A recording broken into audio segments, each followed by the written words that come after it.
Jumpa lagi di Jagat Review TV. Selamat menikmati informasi berita hari ini.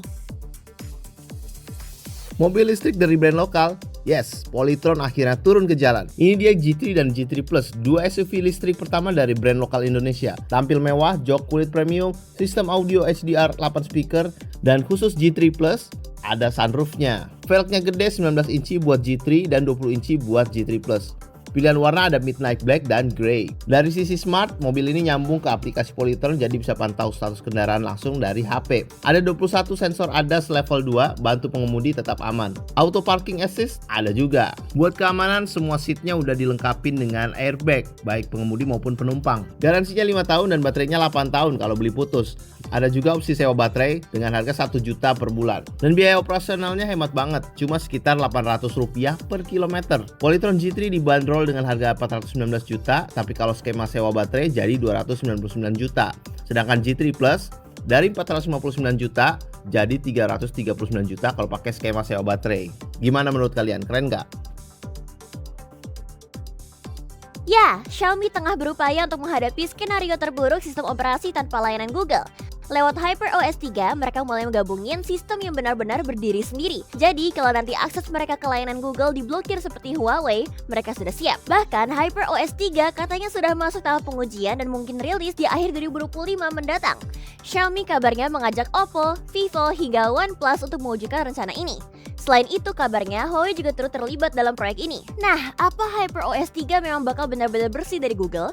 Seharusnya ini tergantung pada kondisi ke depan ya. Kalau ternyata tidak ada larangan untuk penggunaan layanan Google, kemungkinan besar ya HyperOS 3 tetap bakal pakai layanan Google. Versi HyperOS 3 tanpa Google bisa jadi hanya dipakai di negara asal mereka saja, seperti yang terjadi saat ini. Tapi misalnya benar-benar ada larangan, setidaknya mereka sudah siap. Semoga saja tidak ada ya larangan untuk layanan Google di smartphone Xiaomi.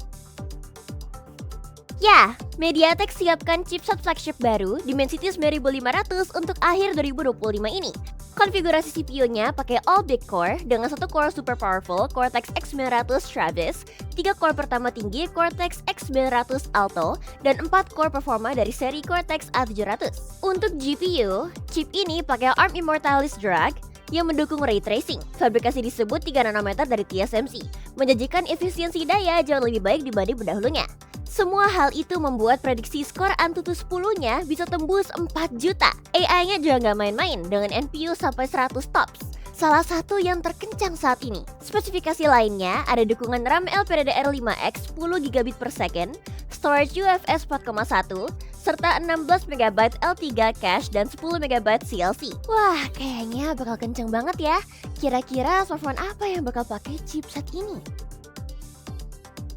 Setelah 10 tahun, gaji pokok Jensen Huang akhirnya naik juga. Nah, dengan gaji baru ini, per bulan sang CEO Nvidia dapat 1,5 juta US dollar atau sekitar 25 miliar rupiah. Itu baru gaji pokok ya. Kalau total kompensasinya, dia dapat hampir 50 juta USD setahun. Kompensasi itu banyak datang dari saham Nvidia yang nilainya gila-gilaan seiring naiknya valuasi mereka ke 3 triliun US dollar. Dibandingkan dengan gaji rata-rata karyawan Nvidia, Jensen digaji 166 kali lebih besar. Gimana? Fantastis bukan? Tapi ini wajar kok, mengingat Jensen berperan besar mendorong Nvidia ke posisi mereka saat ini. Sebagai perbandingan, Lisa Su dari AMD cuma digaji pokok 1,26 juta USD. Jadi gaji Jensen ini masih masuk akal di dunia bos teknologi raksasa. Tak hanya itu, kekayaan pribadi Jensen sekarang tembus hampir 98 miliar USD, menjadikannya ada di posisi 17 orang terkaya versi Bloomberg Billionaire Index. Nah, kira-kira sekali gajian, Jensen bisa beli berapa dus mie instan ya?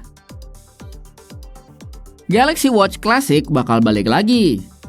Watch 8 Classic muncul di database Bluetooth SIG, yang tandanya jam ini lagi dikembangkan sama Samsung. Biasanya yang spesial dari Galaxy Watch Classic adalah punya bezel fisik yang bisa diputar. Menurut sebagian orang, ini sangat membantu untuk navigasi di smartwatch. Sayangnya, tahun lalu Samsung cuma rilis Galaxy Watch 7 reguler dan Galaxy Watch Ultra. Jadi banyak yang kecewa karena nggak ada varian Classic. Samsung kayaknya denger tuh keluhannya dan siap bawa balik versi Classic di Watch 8 series. Untuk bocoran spesifikasinya belum banyak beredar ya, tapi katanya Watch 8 Classic ini bakal punya baterai yang lebih besar, fitur kesehatannya makin oke, dan daya tahannya juga ditingkatkan ketimbang seri sebelumnya. Belum ada kepastian kapan Watch 8 Classic ini bakal meluncur, tapi rumornya bakal barengan sama peluncuran Galaxy Z Flip 7 dan Fold 7 di Juli 2025 mendatang. Coba dong absen, siapa aja nih yang udah nggak sabar nunggu smartwatch ini? Bosan smartphone kelas atas isinya cuma MediaTek Dimensity, Qualcomm Snapdragon, atau Samsung Exynos saja? Ada yang menarik nih, Xiaomi bakal ikutan bikin SoC smartphone kelas atas dengan nama X-Ring. Menariknya, chip ini disebut rilis sebulan Mei ini. Targetnya sepertinya untuk smartphone kencang dengan harga terjangkau. Ini bisa dilihat dari pilihan Xiaomi untuk produksi chip ini dengan TSMC N4P, yang seharusnya lebih murah dibandingkan 3 nanometer seperti chip premium lain. Bagaimana spesifikasinya? Sayangnya belum ada bocoran pastinya. Tapi katanya ada satu core Cortex X925 dengan clock sampai 3,2 GHz. Tentunya ada juga beberapa core Cortex A series untuk melengkapi CPU SoC X-Ring ini. Belum ada kabar soal GPU, NPU, dan spesifikasi lain X-Ring ini. Nah, kira-kira Xiaomi mau pakai SoC ini untuk smartphone apa ya? Ada yang bisa tebak? Nubia baru aja ngenalin tablet flagship kencang terbaru mereka, Nubia Tablet Pro. Tablet ini pakai Snapdragon 8 Gen 3 yang tentunya tetap powerful buat kerja, hiburan, atau gaming. Kapasitas RAM hingga 16GB dengan storage sampai 1TB UFS 4.0. Untuk layar tablet ini pakai 10,9 inci IPS resolusi 2.8K dengan refresh rate 144Hz. Tablet ini pakai body full metal, tebal 7,3 mm dan berat sekitar 525 gram. Kapasitas baterainya 10.100 mAh yang mendukung fast charging 66 watt. Soal kamera, ada kamera utama 13 MP dan ada juga kamera selfie 20 MP. Audionya pakai 4 speaker yang dilengkapi dengan teknologi Snapdragon Sound. Nubia Tablet Pro ini dijual dengan harga sekitar 6,4 jutaan rupiah sampai sekitar 9,1 jutaan rupiah. Ini berdasarkan harga di negara asalnya ya. Sayangnya belum ada informasi apa ini juga akan hadir di negara-negara lain. Kalau masuk resmi ke Indonesia, pada minat kan nih?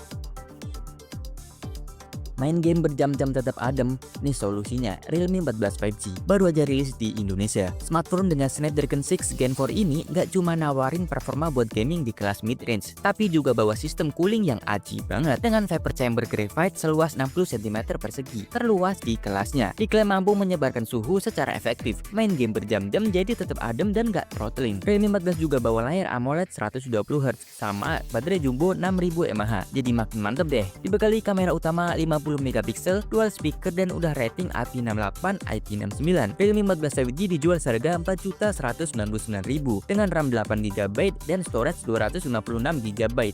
Realme 14 ini rilis bareng Realme 14T. Yang satu ini pakai Dimensity 6300. Sistem coolingnya sama, tapi emang lebih kecil sih. Spesifikasi lainnya cukup identik, termasuk layar AMOLED sama baterai jumbonya. Yang kanan ini 14T, yang kiri 14 biasa. Mirip banget kan? Nah, Realme 14T harganya lebih terjangkau nih. Varian 818GB harganya 3.199.000. Varian 8256GB di 3.599.000. Eits, belum kelar. Ada dua TWS barunya Realme juga nih. Ada Realme Buds R7 buat yang nyari TWS ANC 500 ribuan. Butuh TWS murah buat sehari-hari? Realme Buds T200 LED harganya cuma 150.000 aja. Nah, jadi mau beli yang mana nih? Jadi, gimana menurut kamu berita hari ini? Ingin selalu up to date dengan informasi teknologi terkini? Jangan lupa subscribe dan follow Jagat Review ya. Sampai jumpa di informasi menarik selanjutnya.